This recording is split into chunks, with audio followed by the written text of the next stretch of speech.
하나님의 평화가 여러분과 함께하기를 주의 이름으로 축복합니다. 지난밤도 안녕히 주무셨습니까? 오늘 우리에게 주시는 하나님의 말씀은 신명기 17장 14절부터 20절 말씀까지입니다. 성경은 우리에게 무엇을 먹든 무엇을 마시든 무엇을 입든지 현실 세계 안에서 하나님의 영광을 드러내며 살라고 합니다. 신앙생활은 초자연적 현상이나 신비로운 것만을 목적으로 하지 않고 하나님과 동행하는 삶을 현실 세계와 역사 속에서 살아내는 것입니다. 그래서 정치, 경제, 교육, 문화, 사람이 살아가는 일상의 모든 영역 안에 신앙의 가치, 하나님의 말씀과 주님의 뜻을 담아내야 합니다. 이것을 위해 하나님은 이스라엘에게 먹는 것 하나도 어떻게 먹어야 하고 입는 것도 사람과 관계하는 것도 돈을 버는 것도 심지어 쉬는 것도 그리고 정치 지도자와 국가 시스템 속에 담아야 할 신앙의 가치에 대해 말씀하셨습니다. 이스라엘 12부족은 가나안 정착 후에 느슨한 부족 공동체로 서로 상호 협력했습니다. 그러나 시대가 바뀌면서 그들은 왕정 국가 시스템을 받아들이게 됩니다. 가나안으로 향하는 길목에서 모세는 이스라엘 백성 안에 숨겨진 욕망, 세상 문화에 영향받을 때 그들이 무엇을 탐하게 될지를 정확히 알고 있었습니다. 그것은 강력한 국가 조직에 대한 열망입니다. 눈에 보이지 않는 하나님의 통치보다는 눈에 보이는 국가 시스템, 땅에서 형통하는 이방 문화를 탐할 것이라는 것을 미리 알았습니다. 모세는 이스라엘이 왕정 국가로 바뀔 때 정치 지도자를 세울 때 무엇을 명심해야 하는지를 오늘 말씀에서 들려줍니다. 모세의 오늘 말씀은 이스라엘이 왕을 세우자고 요구하기 무려 400여 년을 앞서 선포된 말씀입니다. 수백 년을 앞서 하나님은 이스라엘이 왕정 국가로 전환될 때 정치 지도자를 세울 때 무엇을 유의해야 하는지를 들려주셨습니다. 하나님이 주시는 영감과 지혜는 시대와 시간을 뛰어넘습니다. 참된 하나님의 말씀은 주의 백성이 마땅히 행해야 할 길과 선택의 방향을 알려줍니다. 잠언 4장 5절에서 이렇게 말씀합니다. 지혜를 얻으며 명철을 얻으라. 참 지혜는 하나님에게서 나오며 참 명철은 사람을 생명의 길로 인도합니다. 지혜는 우리를 선한 자의 길로 이끌며 의인의 길을 벗어나지 않도록 지키는 힘이 있습니다. 그래서 솔로몬은 잠언 3장에 지혜는 진주보다 귀하니 사람이 바라고 사모하는 어떤 것도 하나님이 주시는 지혜보다는 못하다고 기록했습니다. 오늘 아침에 기도하실 때 우리에게 바른 영감과 지혜를 주시며 우리의 일상이 생명의 길로 행하기를 구하십시다. 하나님은 모세를 통해 앞으로 왕이 될 사람, 정치 지도자를 세울 때 주의해야 할 3가지를 당부합니다. 군대를 너무 많이 두지 말아라.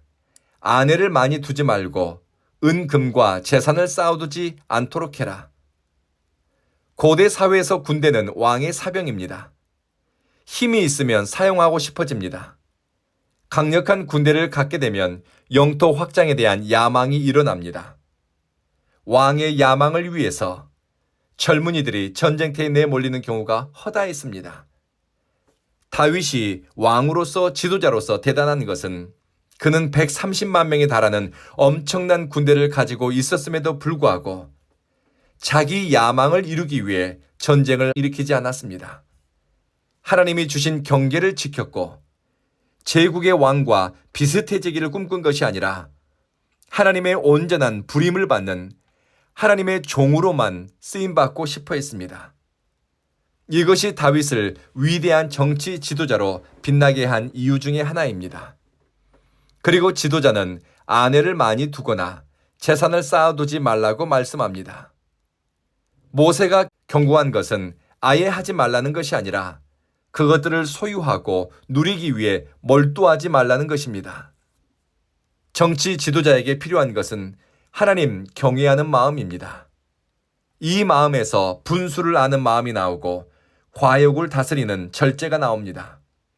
탐욕과 욕망에 기울어지는 것을 절제하고 갈무리할 줄 아는 것이 지도자에게 꼭 필요한 덕목이라는 것입니다.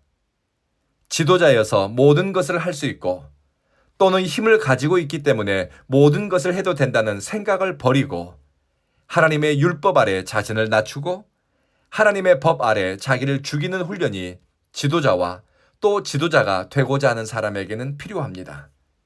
자기 훈련, 절제, 하나님의 뜻을 위해 나를 죽이는 연습, 십자가에 못 박는 자기 부인의 과정이 생략된 사람은 공동체에 선한 유익을 가져오지 못합니다. 그래서 하나님은 민족의 지도자, 국가의 지도자가 되려는 사람에게 가장 먼저 하나님 경외하는 법을 배우라고 당부합니다. 이 율법서의 등사본을 평생 자기 옆에 두고 읽으면서 하나님 경외하기를 배우도록 해라. 율법의 모든 말을 지켜 행하라. 그러면 마음이 형제 위에서 교만해지지 않고 좌로나 우로나 치우치지 않을 것이다라고 성경은 말씀합니다. 나라와 민족을 위한 지도자가 되고자 한다면 내 입에 혀처럼 구르는 사람을 곁에 두는 것이 아니라 하나님을 경외하는 사람과 하나님의 말씀을 곁에 두라는 것입니다. 하나님의 말씀을 바르게 가르쳐줄 영적 스승을 가까이 합니다. 마음이 겸손해야 배우고자 하는 마음으로 듣고 또 말씀의 뜻과 의미를 참되게 깨닫게 됩니다. 말씀을 배우고 말씀을 쫓아가기 위해 내 욕망과 이기적 자아를 부인해야 지도자는 국민들 앞에서 오만하게 행하지 않을 것이라고 성경은 들려줍니다. 새번역 성경은 20절 지도자가 하나님의 말씀을 진심으로 쫓아 행하게 되면 마음이 교만해져 자기 민족을 업심여기지 않을 것이다. 그리고 계명을 버리고 좌로나 우로나 치우치지 않을 것이라고 번역했습니다. 하나님을 경외하는 마음이 없는 지도자는 마음이 교만해져 자기 민족 위에 군림하려 하거나 국민을 업신여기는 마음을 품게 됩니다. 교만한 지도자는 하나님의 계명을 가볍게 여기니 신앙생활도 이해관계를 목적으로 말씀도 자기를 위한 선택적 적용을 하게 됩니다. 그러니 말씀의 가치 중심이 아니라 이익 중심으로 선택하게 되고 그 심지가 굳지 않습니다. 심지가 견고하지 않은 지도자는 좌로나 우로나 치우칠 것이며 지도자 한 사람 때문에 공동체가 흔들리고 또 공동체의 안정성이 위협을 받게 됩니다. 한 사람의 제대로 된 지도자의 역할과 중요성에 대해서 모세는 죽음을 앞두고서 신명기 17장에서 유언처럼 말씀합니다. 이 설교는 400년 앞을 내다보며 전한 하나님의 말씀입니다. 제대로 된 한 사람의 지도자는 민족을 안정과 번영으로 이끌 수 있지만 중심이 어긋나고 탐욕에 기울어진 지도자는 민족의 현재와 미래를 위협할 수 있습니다. 그러니 하나님 경외하는 법을 몸으로 삶으로 배운 지도자, 자기 욕망을 절제하고 하나님을 위해 선택하고 순종의 도를 배운 지도자, 이런 사람이 우리 시대에 얼마나 필요한지요. 오늘은 우리 민족의 현대 역사를 감당할 지도자와 미래의 역사를 만들어갈 좋은 지도자를 위해서 기도했으면 합니다. 기도하겠습니다. 자비하신 주님, 우리 온 교회는 하나님을 사랑하고 예배하는 거룩한 사명과 부르심을 위해서 세워지는 교회 되게 하소서.